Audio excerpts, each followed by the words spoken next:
Em 1767, o rei Carlos III da Espanha expulsou os jesuítas do Chile, temendo que os jesuítas lhe roubassem o reino. E dentre os jesuítas expulsos estava um padre de origem judaica, o padre Manuel Lacunza, o qual foi para a Itália em 1768 e publicou na Espanha, em 1811, o livro A Vinda do Messias em Glória e Majestade. Anos mais tarde, em 1827, o ministro presbiteriano, o escocês Edward Irving, traduziu e publicou as ideias de Lacunza na língua inglesa. Após essa publicação, em 1830, Irving foi expulso do presbitério em Londres, tendo sido acusado de heresia e criando assim uma nova igreja, a Igreja Católica Apostólica Carismática. Irving tinha como membro de sua igreja Margaret MacDonald, uma jovem neófita de apenas 15 anos de idade, a qual, depois de tanto ouvir os discursos de Lacunza e de Irving, teve diversos sonhos, nos quais se diziam que Jesus voltaria em 2 vezes, depois haveria o milênio e não haveria tribulação para o povo de Deus, como os cristãos atuais diziam.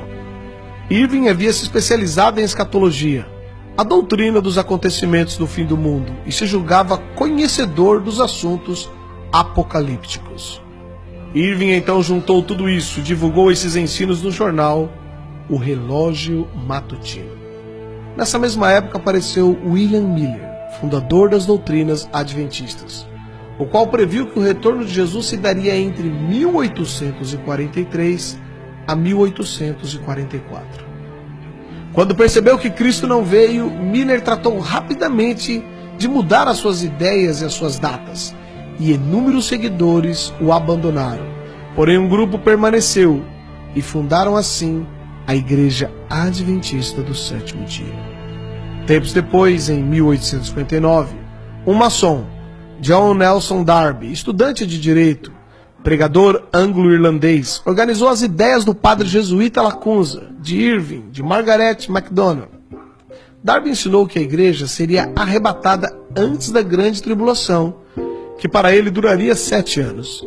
E Darby também reinterpretou a Bíblia, criando as doutrinas dispensacionalistas. Os ensinos de Darby foram amplamente disseminados ao redor do mundo quando um pseudo-advogado maçom norte-americano chamado Cyril Scofield publicou a Bíblia de Estudo Scofield. Segundo relatos da época, Scofield foi um advogado maçom, acusado de corrupção e que se entregou à bebida e, como consequência, separou-se de sua esposa e de seus filhos, abandonando-os. Tempos depois, se tornou membro da Igreja Congregacional e trabalhou com Moody.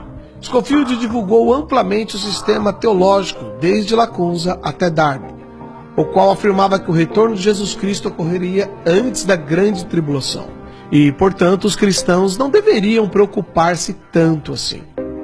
Após ter sido ordenado, Scofield casou-se novamente e passou a fazer conferências bíblicas e distribuindo na América cursos bíblicos por correspondência. Scofield imitou Charles Taze Russell, o fundador da seita Testemunhas de Jeová, o qual afirmava que Jesus voltaria de modo invisível em 1874, seguido por um outro retorno em 1914. Em 1909, Scofield publicou a primeira edição da Bíblia que leva o seu nome.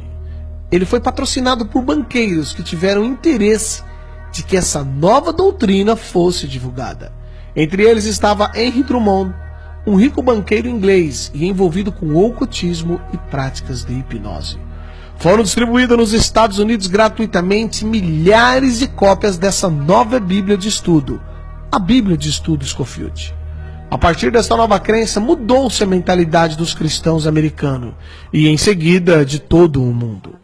A maior parte dos cristãos passaram a crer que não mais passarão pela grande tribulação, e se não forem arrebatados na primeira vinda de Cristo, poderão ser na segunda vinda. Juntando-se a isso, surgiu o escritor de ficção Tim LaHaye, que popularizou através de livros e diversos filmes as ideias da Bíblia de Estudo Scofield. E Tim LaHaye lançou também a sua própria Bíblia, a Bíblia de Estudos Tim LaHaye. Os filmes de Tim LaHaye são ficção, como ele mesmo diz, e mostram as ideias de Lacunza, de Irving, de Miller, de Darby, de Scofield, os quais afirmam que a vinda de Jesus, isto é, o arrebatamento, não será visível, mas será um rapto, uma espécie de sequestro, e que os cristãos que não forem arrebatados poderão ir na segunda vinda ou nos 1000 anos que seguirão.